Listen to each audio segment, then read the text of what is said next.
We broke Diablo 4 leveling. 2 hours to level 60. And in 5 hours, we're already sitting in Torment 4. This method would be for your second character and works on every single class.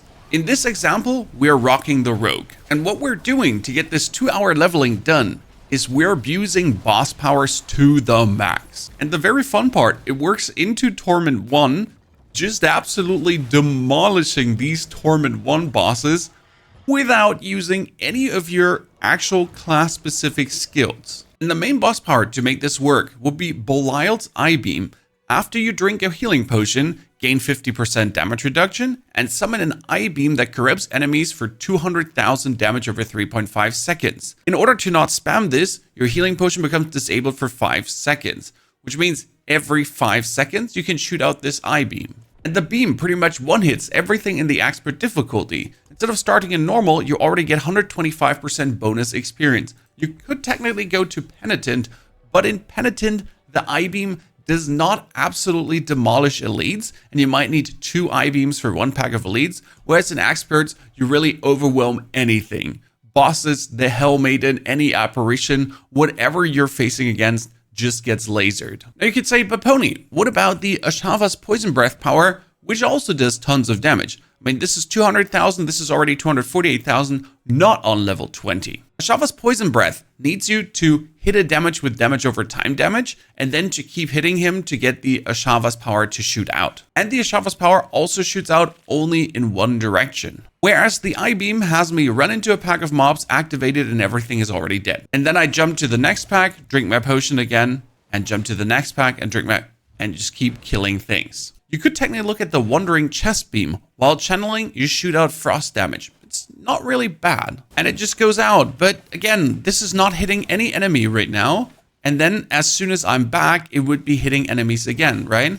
So unless I just would start the Dance of Knives to like hit someone, right? And then keep starting it and then keep starting it.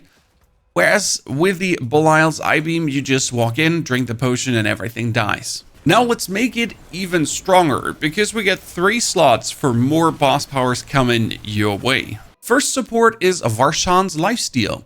Activate your main boss power, inflicts nearby enemies with another damage over time. Huge amount of corruption damage. So they're getting 317,000 with another 80,000 bonus. In the beginning, that's something like 580, pretty much killing everything.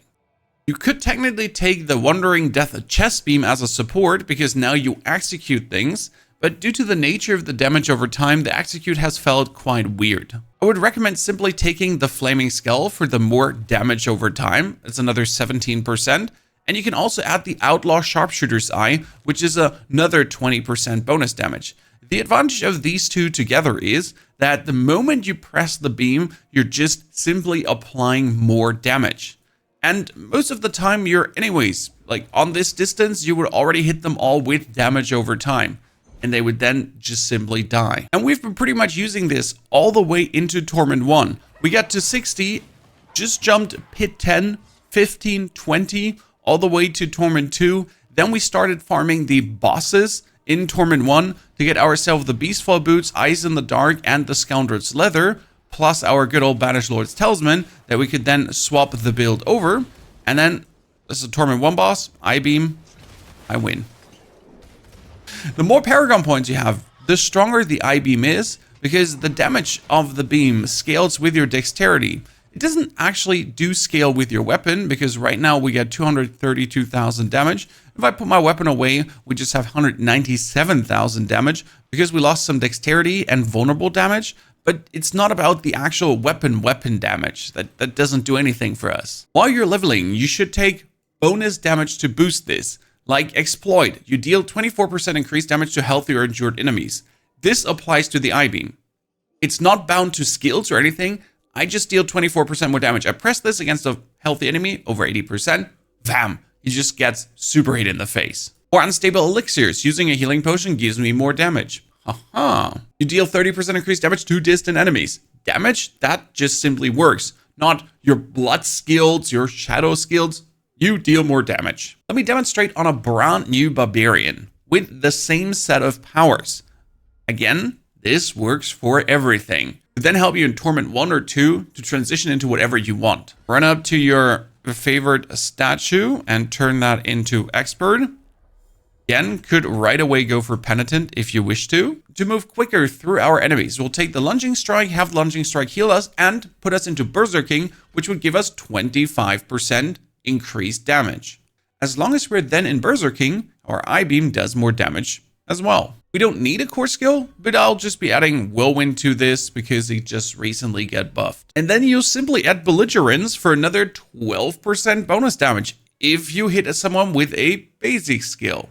Well, we jump in with a Lunging Strike, then our follow-up I-Beam, 12% more bonus damage. Same goes later down here, increased damage to close enemies and damage reduction. Just stack up these damages. Take the I-Beam together with the bonus damage over time into damage to distant enemies, and also the bonus corruption. That's now 560 and 142 damage. Teleport yourself expert difficulty into the Helltide as the monsters are higher level and you always get more XP there. And then we just start blasting. First pack of mobs, get in, kill them. Good, level up. Need more movement speed. But let's find the next pack of mobs. Oh, you just killed everything, you meanie. Let's go to the sign. Lunging strike in. Lunging strike into the next pack of mobs. And kill them. There's no lead. Oh, that was actually a normal one, not a lead. Lunging strike forward. Later, we're going to take leap 2 to make this a bit more agile as we're right now just slow zooming around. Got to wait for the 5 seconds to be up. Then poof, everything dies again.